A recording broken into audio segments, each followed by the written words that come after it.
Thank you for Patreon now for donating to the Patreon. Hey guys, it's Vandy. So back on Card 5 Vanguard deck profile. So if you guys enjoyed, don't like, comment, subscribe, and sponsor, shall we? This time we're covering Brandt for set 9, Griphogila. All around pretty interesting, but before I get started, I just want to say Happy Valentine's Day to everyone. I didn't say it in yesterday's video because I recorded that video ahead of time and I didn't realize it was going to go up on Valentine's Day because originally it wasn't supposed to, but because of when I was sick and I'm feeling a lot better now, this is the first video I'm actually recording now that I'm better, I didn't end up planning it out right and end up going up on Valentine's Day. So I'm saying Happy Valentine's now. It's going to go up tomorrow, so the 15th, but for now, from the past, Happy Valentine's Day. I hope you guys had fun. So without further ado, let's go back to the deck profile where we are covering Griphogila. You know, this is my last deck for Griphogila, and I'm really glad about it because, like I said before when I started it, I was going to be really hyped about the first two. Then the middle two, even though they're my favorites, I was going to be the least hyped about because I've already gone through the slog of it, and with me being sick and all, it made it even worse. And now that we're on the end one, I'm extremely excited because thank God I don't have to read through these skills again until we get more support for Griphogila. So let's go and get this started, shall we? As I try to use the best out of my non-sick voice, I really hope I'm not jinxing it. First of today, we have our starter, the same as it's been for the last 4 Griphogila deck files, and that is Griphogila. Griphogila boost 5k, Shields 6k base. You can have up to a total of 5 cards in your ride deck, 3 Calamity cards, and an over trigger, including this card. And then you can use Vanguard. This is plus 2k for each Calamity card with a different card name in your soul. So if they found a way to give us more ways to get Calamity cards in soul while you're at grade 0, this is going to essentially be stronger than a base grade 3, though it really wouldn't be worth it, because then its last ability is Auto Vanguard at the beginning of your main phase. Choose a Calamity card from your ride deck, put it to your soul, and then put 3 Calamity cards from your soul that were in the ride deck into the ride deck face up. Search your hand or deck for up to 1 Dragochi of Eclectic Decimation Griphogila. Ride out of stand. If you search your deck, you shuffle your deck, and then if you wrote a card, you choose 2 of your rear cards, regardless if they have Dragochi markers on them or not, and you put Dragochi markers on each of them. So all around, it's an amazing card, and I think Bushy did a really great job with the starter, because not only is it unique, which it did need to be with Griphogila being grade 10 and all, but it also has a way to keep up with your opponent's base power on the turn, because when you're supposed to be at grade 1 where you have an 8k, he can make himself an 8k by sending or he can make himself an 8k by sending a card to soul. Then it can become a 10k by sending a card into your soul. Again, the only time it's not going to be equal with your opponent is when they're at grade 3, because they're going to be on 13 while you're at 12.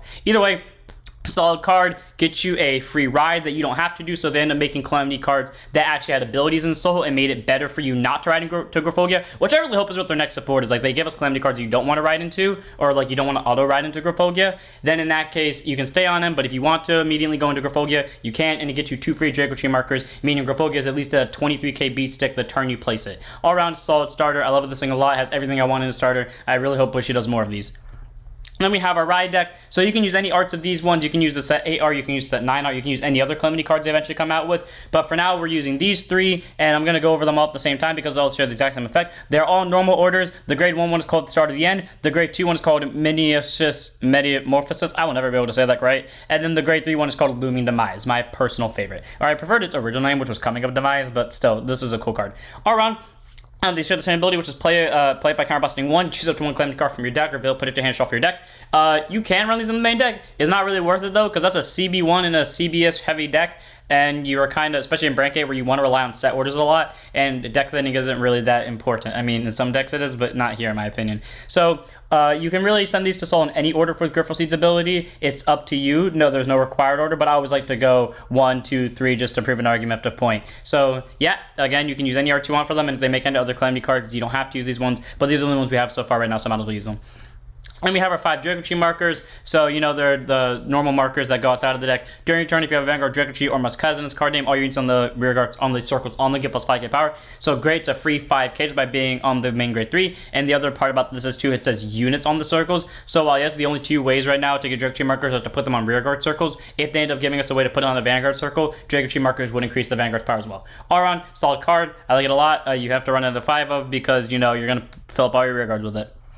And then we have our last card in the ride deck, which is our Over Trigger, Star Dragon Deity of Infinitude, Eldo Breath. Everyone that has played against Brandt at some point has most likely seen this. And if you've played against Nordlinger, you have almost guaranteedly seen him probably have PTSD from it. Like I do, especially with the phrase, manifest my destiny. The amount of times that phrase fucked me over and led to either a double trigger or the over trigger being pulled immediately. My friend knows what I'm referring to about this story, and I fucking hate that phrase, and I hate this card because of it. But anyways, grade 0 boost 50k shield, 5k power.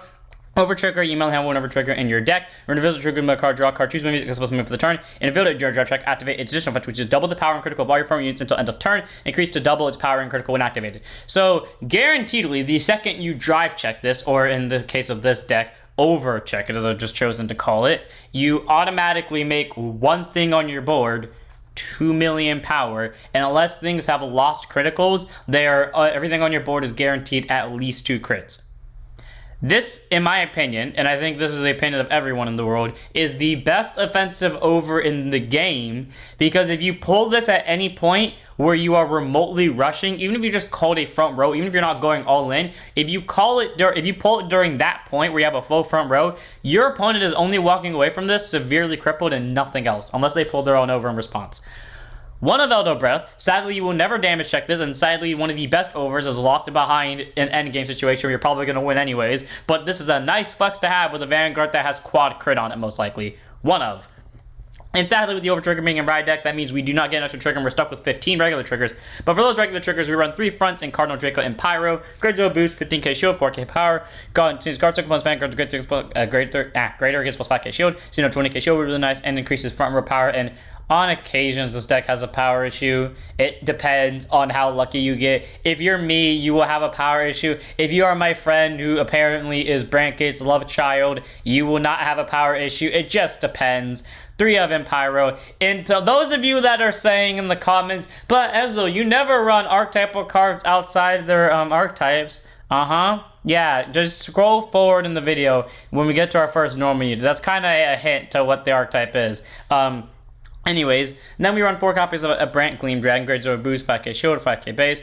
Let me just go ahead and be transparent now. This deck used the Cardinal line in case you can't tell, but the reason why I don't run the Cardinal draw is just because I've never used this one, and I was like, you know, I'll try it out for the first time. Dude, this thing has been putting in work. The amount of times I've seen this thing get sacked, whether it's against me or as me, it's just fucking amazing. 4 of this draw. It's been putting in work. It's been showing why it deserves to be in this deck.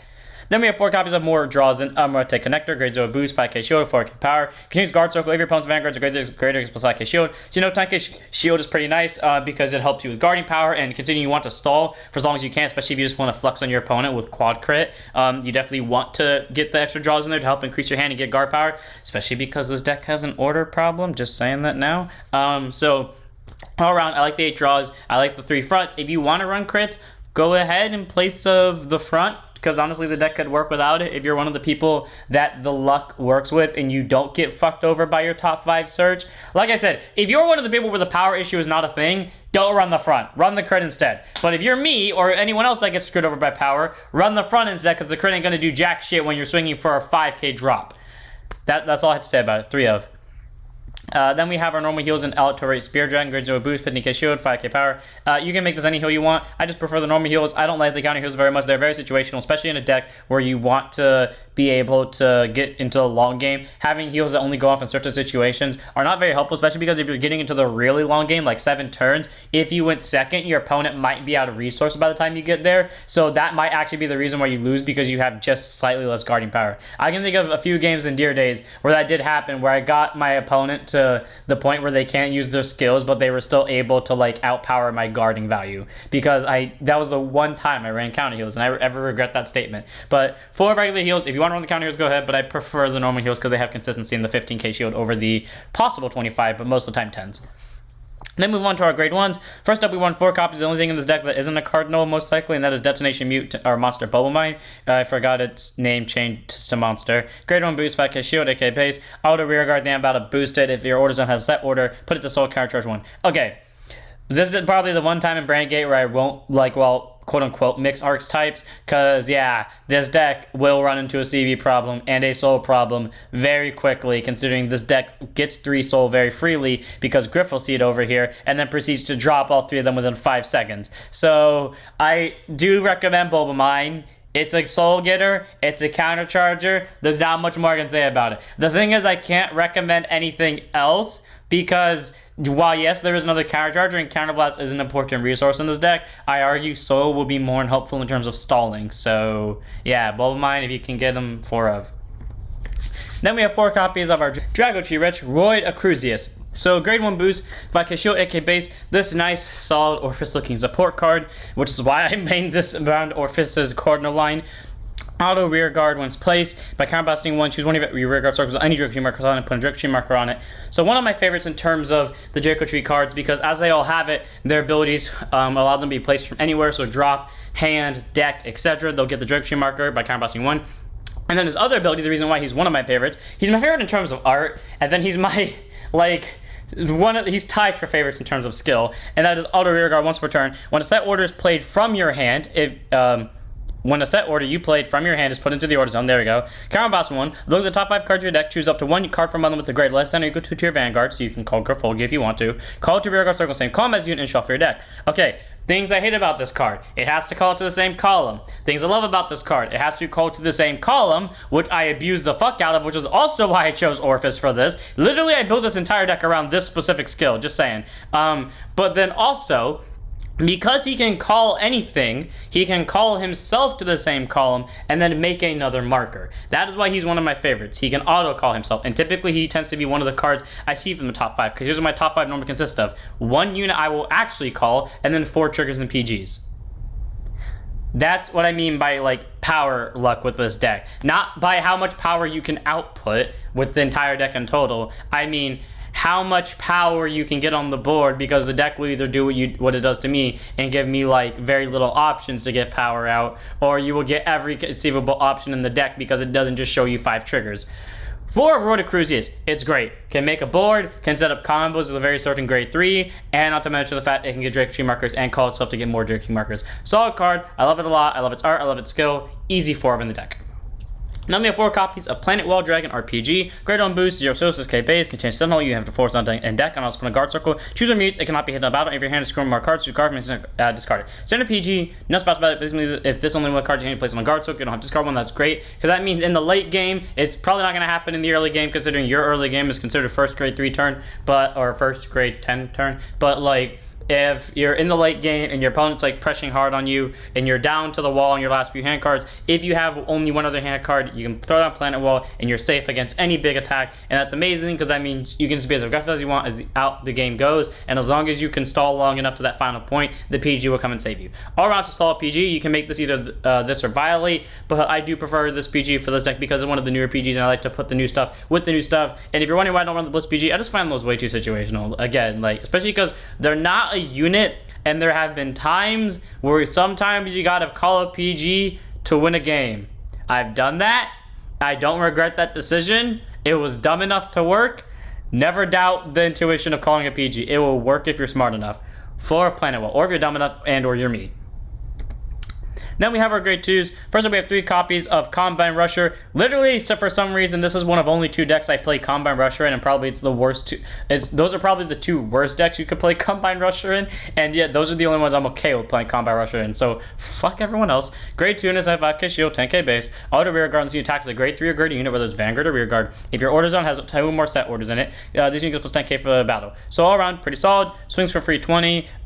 It's not an amazing grade 2, but still fair. And the auto drops on when a set order is played from your hand into your order zone. Counterboss one, call it to rear guard. Okay, if it's between this and this, and you don't have a full board of Draco Tree markers, pick this. If you do have a full board of Draco Tree markers, pick this, because this will only get you filtering, and if you're me, your form of filtering will either be call one of 4 triggers or call a PG. So I'd rather get this. But like, either way, both are solid options. This one's better for all-out power gain and making sure your opponent doesn't get up next turn, or Roided Cruises, who helps set up for the next turn. So both are solid cards.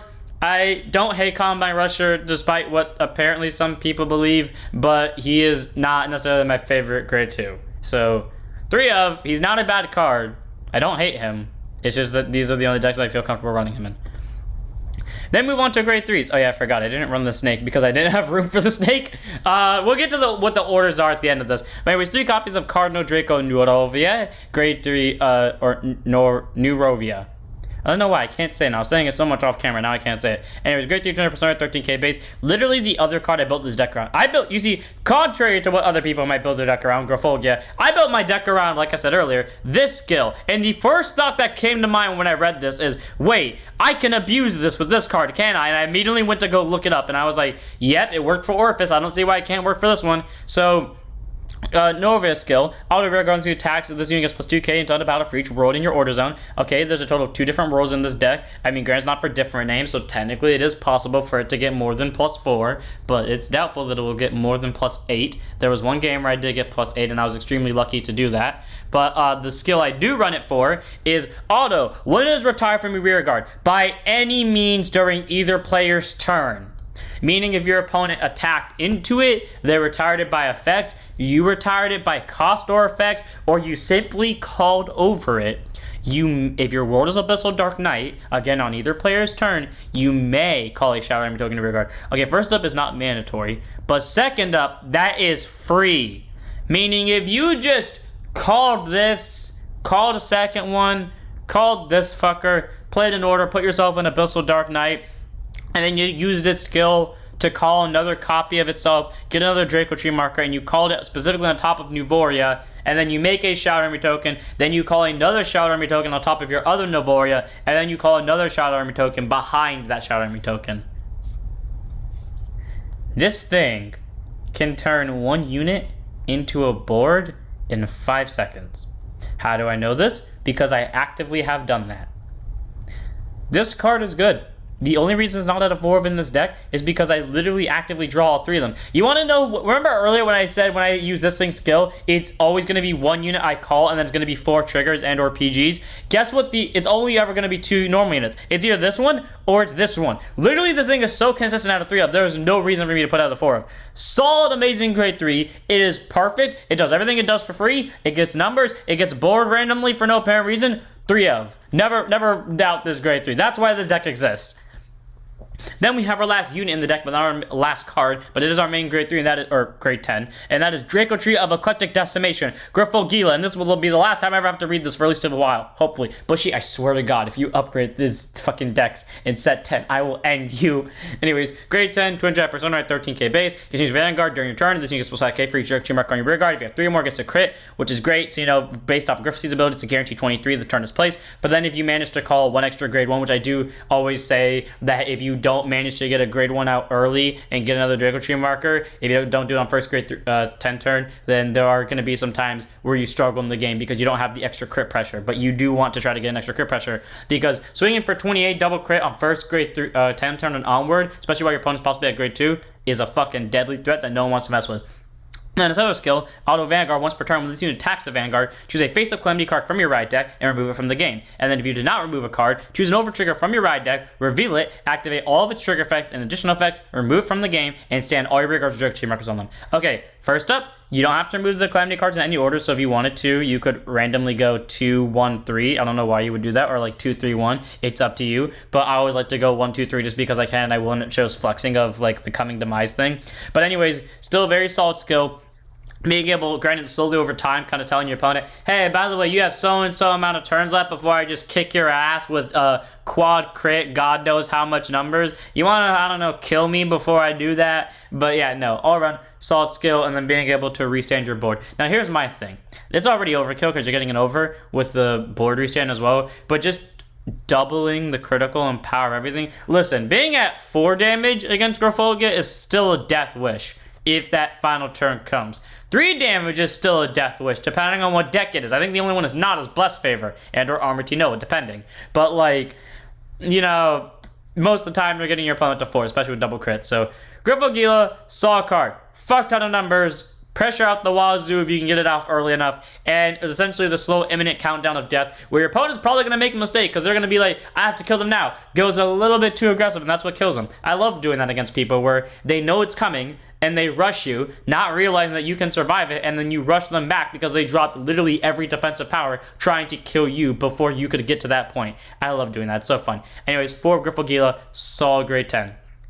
And then we have our last card in the deck. They are both world orders. First up, we have 4 copies of Eclipse Moonlight. Grade 2 set order. Set order play, put it to order zone. Play it by counterblasting 1. Auto when it's put into your order zone, call a Shadow Army token to rear guard. Shadow Army tokens have 15k power and boost. And then continues order zone. If your order zone only has world cards, it gets the following effect based on the number of cards in your order zone. 1 card, your world becomes Dark Knight. And 2 or more, your world becomes Abyssal Dark Knight. All around, pretty solid. gets a free Shadow Army token in place. So if you manage to find a way to place this thing for free without paying the counterblast, then you do get a free Shadow Army token. But all around, still decent order. This is where the counterblast problem comes in, because you're just using this in combination with this in combination with this. So that's why Bubble Mine is very important. But being able to get a rear guard out is pretty nice as well, especially if you call the Shadow Army token on top of Nabori and instigate the Shadow Army loop of hell. And then there's also 4 copies of Howling Moonlit Night, because I was debating about like running that one Orpheus grade 3 order that none of us have ran since like set 1, you know, the Soul Blast 1 kill rear guard, and I really wanted to run it for old time's sake, but I was like, nah, a draw would be a lot more consistent, because especially now with a few units running around that have resist, I think the draw would be more consistent. Anyways, 4 of Play It by Soul Blasting 1. This is where the soul problem comes from, believe it or not, because I genuinely promise you, if you don't hit Bubble Mine, you have 1 soul to work with, and that's Griphogila, unless you manage to Persona Ride. And in this deck, this is my one deck I don't consistently get Persona Rides in, for some reason. And then, you know, when it's put into Order Zone, you draw a card, and then the standard ability, your world becomes Dark Knight, your world becomes Abyssal Dark Knight if you have 1 card in your Order Zone, or 2 cards in your Order Zone, depending. So, all around, pretty solid orders. You get a draw, you get a rear guard call. Sadly, there's no way to make them free, so you just kind of have to rely on Bubble Mine and other cards to make your soul count work. Honestly, you can get rid of Combine Rusher for either a soul charger or counter charger or both. But either way, they're both solid orders, and I do like running them both at 8 ofs to make sure, or like 4 ofs each in total of 8 ofs, to make sure I can consistently draw into an order, because this deck does actually rely on orders to go off, especially for the shenanigans of you into you to go off. So fair enough.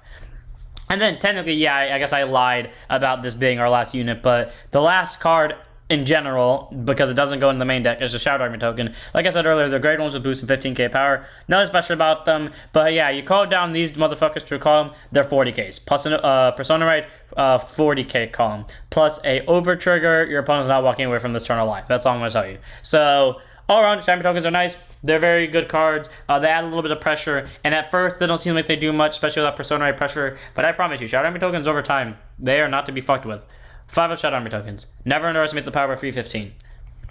That's it for this deck. I hope you guys enjoyed. Finally, I am done with Griphogila. I am so glad, and I'm on my last 2 deck profiles now. So without further ado, I'm going to end it here. I hope you guys enjoyed. This deck was very interesting. It's definitely not my favorite by a long shot, but it is still, it has my favorite Dragon Tree, or one of my favorite Dragon Tree cards, so I'll take it. Either way, I'm ending here. Hope you guys enjoyed. Don't forget to like, comment, subscribe, join us, go to follow Twitch, and I'll see you in the next one. Don't forget to stand up your vanguards.